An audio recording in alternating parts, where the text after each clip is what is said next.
AKP Dadang ngamuk saat serahkan diri usai tembak AKP Ulil. Beredar rekaman detik-detik AKP Dadang Iskandar, Kabak Ops Polres Solok Selatan diamankan saat serahkan diri usai menembak Kepala Satuan, Kasat Reskrim Polres Solok Selatan AKP Ulil Rianto Ansari, Jumat, tanggal 22 November tahun 2024, dini hari.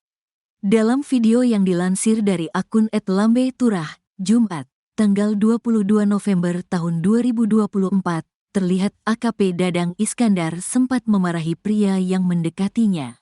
Tampak AKP Dadang Iskandar sedang digiring oleh dua anggota kepolisian untuk masuk ke dalam kantor polisi.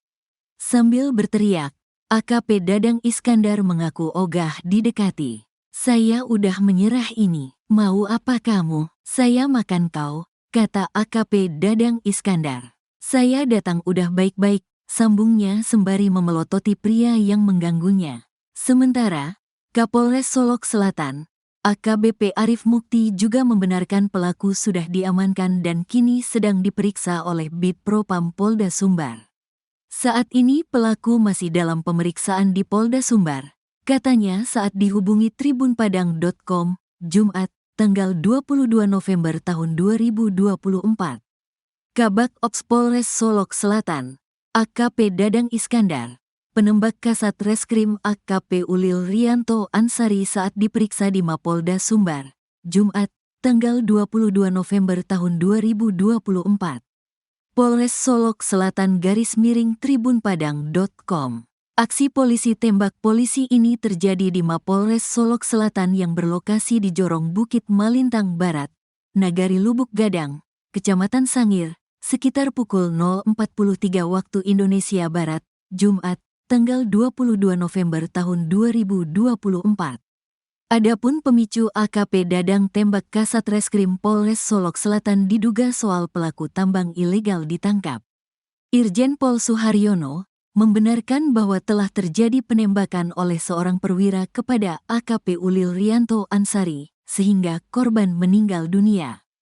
Kejadiannya pada malam dini hari tadi, Jumat tanggal 22 November tahun 2024 pukul 0.15 waktu Indonesia Barat, kata Irjen Pol Suharyono. Dikutip dari Facebook Tribun Padang, Jumat, tanggal 22 November tahun 2024. Sementara terkait motif, Irjen Pol Suharyono hingga kini masih didalami.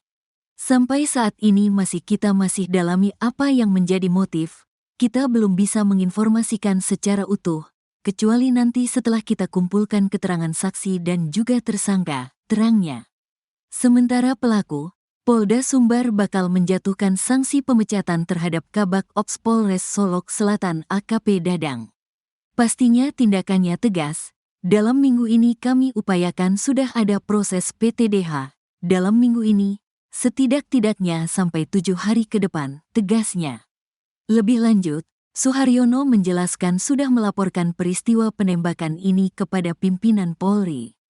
Ia pun menegaskan tidak boleh ada upaya menghalangi penegakan hukum atau obstruction of justice. "Saya sudah melaporkan ke pimpinan Polri dan juga dari pusat ini tindakan yang harus terhadap siapapun yang menghalang-halangi penegakan hukum yang sangat mulia ini," ujarnya. "Apapun yang terjadi kami masih melakukan pendalaman secara umum. Secara khusus kita belum bisa mendetailkan antara hubungan korban dan pelaku. Tapi yang jelas peristiwa itu memang benar terjadi," imbuhnya. Terungkap motif polisi tembak polisi di Solok Selatan, AKP Dadang langsung kabur. Insiden mengejutkan terjadi di Mapolres Solok Selatan, Jumat, tanggal 22 November tahun 2024, dini hari. Kasat Reskrim Polres Solok Selatan, AKP Ulil Rianto Ansari, tewas akibat ditembak oleh Kabak Ops, AKP Dadang Iskandar. Peristiwa tragis ini berlangsung sekitar pukul 0.43 waktu Indonesia Barat di Jorong Bukit Malintang Barat, Nagari Lubuk Gadang, Kecamatan Sangir, Sumatera Barat. Kasus ini bermula setelah Satreskrim Polres Solok Selatan mengamankan pelaku tambang galian C ilegal. Berdasarkan informasi yang diterima tribunpadang.com, AKP Ulil mendapat telepon dari AKP Dadang terkait penangkapan tersebut. Sesaat setelah pelaku tambang tiba di ruang penyidik Polres Solok Selatan, pemeriksaan langsung dilakukan. Namun, di tengah proses itu, terdengar bunyi tembakan dari luar ruangan.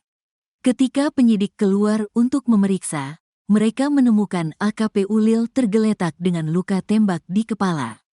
Berdasarkan laporan polisi, AKP Dadang terlihat meninggalkan lokasi kejadian dengan menggunakan mobil dinas Polri. Senjata api pendek jenis pistol yang diduga digunakan dalam penembakan telah diamankan sebagai barang bukti bersama beberapa selongsong peluru. Ulil mengalami 2 luka tembak, masing-masing di pelipis dan pipi kanan. Ia segera dilarikan ke puskesmas setempat sebelum akhirnya dibawa ke Rumah Sakit Bayangkara Polda Sumbar di Kota Padang untuk penanganan lebih lanjut. Kabid Humas Polda Sumbar, Kombes Pol Dwi Sulistiwan, membenarkan kejadian ini. Ia benar telah terjadi penembakan. Saat ini kasusnya masih dalam tahap penyelidikan, ujarnya. Hingga kini, penyidik terus mendalami motif di balik insiden ini. Saat kejadian, hanya terdapat kabak ops dan kasat reskrim di lokasi, demikian pernyataan dalam laporan polisi. Sementara itu, pantauan di Rumah Sakit Bayangkara menunjukkan bahwa jenazah AKP Ulil sedang dalam penanganan petugas. Kasus ini menambah deretan insiden tragis di tubuh Polri, dan publik menunggu hasil penyelidikan lebih lanjut. AKP Dadang akhirnya serahkan diri, sempat kabur usai tembak rekan sendiri. Polda Sumbar masih menyelidiki motif penembakan terhadap Kasat Reskrim Polres Solok Selatan, AKP Ulil Rianto Ansari yang tewas saat dibawa ke puskesmas. Pelaku penembakan adalah Kabak Ops Polres Solok Selatan, AKP Dadang Iskandar. Kasus penembakan terjadi di parkiran Mapolres Solok Selatan pada Jumat, tanggal 22 November tahun 2024, sekitar pukul 0.43 waktu Indonesia Barat. Barang bukti yang telah diamankan yakni pistol dan 2 selongsong peluru yang berada di tempat kejadian perkara, TKP. Berikut 3 fakta tewasnya Kasat Reskrim Polres Solok Selatan, AKP Ulil Rianto, Kabak Ops Polres Solok Selatan, AKP Dadang Iskandar langsung kabur meninggalkan Mapolres Solok Selatan usai melakukan penembakan. AKP Dadang Iskandar kemudian menyerahkan diri ke Mapolda Sumbar untuk mempertanggungjawabkan perbuatannya. Kasih Humas Polres Solok Selatan, Ibtu Tri Sukra Martin, menyatakan AKP Dadang Iskandar masih diperiksa Polda Sumbar. Setelah menembak Kasat Reskrim, Kabak Ops dengan mobil dinasnya langsung menyerahkan diri ke Polda Sumbar, ucapnya. AKP Dadang Iskandar 2 kali mengarahkan tembakan ke wajah AKP Ulil Rianto Ansari. Korban sempat dilarikan ke puskesmas terdekat, namun nyawanya tak tertolong. Jenazah dibawa ke Rumah Sakit Bayangkara di Padang untuk proses pemeriksaan. Saat dibawa ke puskesmas, menurut orang puskesmas bahwa Kasat Reskrim diduga sudah meninggal dan kemudian dirujuk ke Rumah Sakit Bayangkara di Padang, ungkap Ibtu Tri Sukra. Diduga aksi penembakan terjadi setelah Kasat Reskrim Polres Solok Selatan, AKP Ulil Rianto Ansari menangkap pelaku tambang galian di Kabupaten Solok Selatan. AKP Dadang Iskandar yang tak suka dengan penangkapan tersebut melakukan penembakan di parkiran Mapolres Solok Selatan. Jenazah korban akan diterbangkan ke Makassar, Sulawesi Selatan untuk dimakamkan. Ketua Majelis GPIB Jemaat Efrata Padang, Salmon Leaternia, menyatakan AKP Ulil Rianto Ansari merupakan sosok yang ramah dan tekun beribadah. Kami biasa memanggil Bang Ulil, beliau jemaah di GPIB Padang di Jalan Bagindo Aziz Chan nomor 19. Beliau bertugas di Solok Selatan, ungkapnya, Jumat, dikutip dari tribunpadang.com. Ia mengenal AKP Ulil Rianto Ansari sejak setahun lalu lantaran menjadi salah satu jemaah di GPIB Efrata Padang. Kalau tidak ada tugas yang menyita waktu, maka beliau akan menyempatkan hadir di GPIB Padang, lanjutnya. Pihak GPIB Efrata Padang telah berkomunikasi dengan GPIB Makassar untuk proses pemakaman AKP Ulil Rianto. Seingat saya almarhum baru bertugas setahun. Kami cukup dekat, beberapa kali bertemu. Natal tahun lalu masih bersama-sama, setelah tanggal 25 Desember masih makan bersama, tukasnya.